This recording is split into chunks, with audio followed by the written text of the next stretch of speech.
As far as the reports today, we will cooperate with any investigation going forward, as we have always done.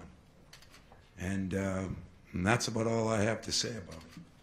I understand that you may have a million questions. I'm probably not going to answer them. I'm going to just stick to what I said. I'm going to talk about the game. In the game, it was an interesting day to kind of look at our players, and you know, there were a lot of things swirling around today, and I was a little worried about whether they could stay focused in on the task at hand, and they did a pretty good job of it. I thought we got great play out of Bridges again early. I thought Wisconsin, give them credit, Guard did a heck of a job at halftime. I thought we were a little complacent at the start of the second half after, you know, playing pretty well in the first half.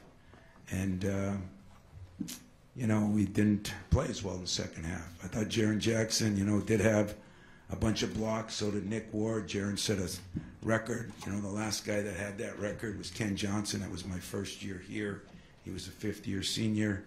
So I was very impressed with Jaren doing that. But he struggled a little bit shooting the ball. I thought Cassius Winston went through a little bit early, then came down and hit some big threes late, and that was a big difference in the game. So our rebounding was good. Our shooting percentage was pretty good. Our free throw shooting was pretty good. And the only negatives I saw is we had 3 turnovers at halftime. In the second half, we had 10.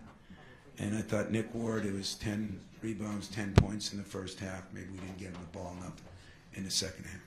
So questions? Coach, has the last week changed your mind at all about Atlanta Summit?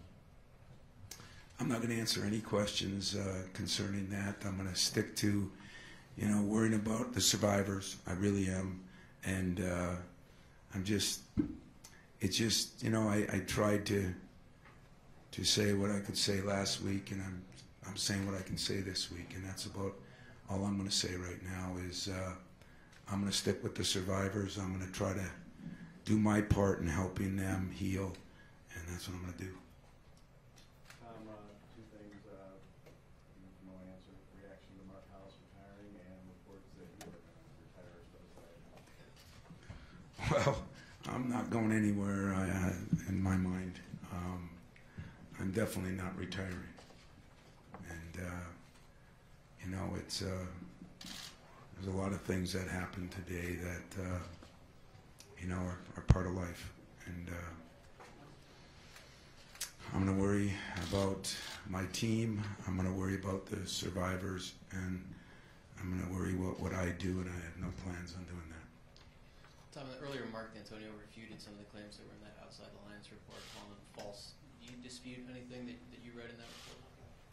You know, I've seen the report. You know, it came out a little late for me. It's been an interesting 2 days with the things that have gone on and still trying to prepare for a game. So I'll hold judgment on that until I really get a chance to sit down and look at everything, to be honest. Can you say how and when you learned about some of the sexual assaults that occurred with your team? No, I gave you my statement, and I'm going to kind of stick with it.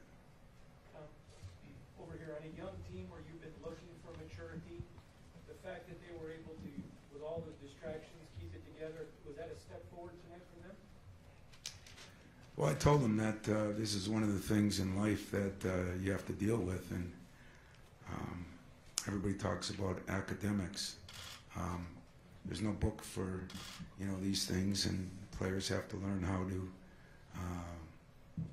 make adjustments, and you know, with whatever noise is out there, you know, from all the whole year. I mean, I've been saying that about Twitter since about 7 years ago, you know, and that hasn't changed any for me. Tom, I did want to ask along those lines. You mentioned about you were concerned how they would react with everything going around. Did you make a point, whether last night or today, of speaking with them to say, hey, this is all going on. If you have any issues, talk to us, or I guess how did you approach it with those guys so that they?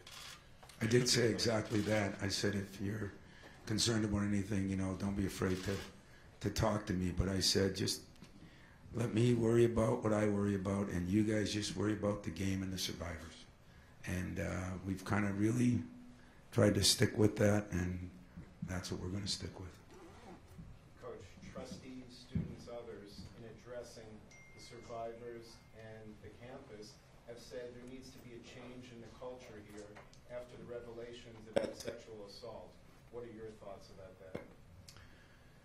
You know, guys, you're going to be disappointed, but I gave you my 2 statements, and there is nothing I'm going to say right now after a game in a press conference except that I support the survivors to the nth degree, and I hope that I'm a big part of the healing process for them and our campus community. That's what I hope I can do here, since I've been here longer than anybody. Yes. Tom, just to clarify, given the significant change in leadership from the president's office to Mark, who are you kind of answering to right now as a boss or a superior or whatever it might be? Who am I answering to? Probably my wife. I wasn't even meant to be funny because it's not a funny moment, but right now that's who I answer to, and you know, they'll tell me. I mean, I think they've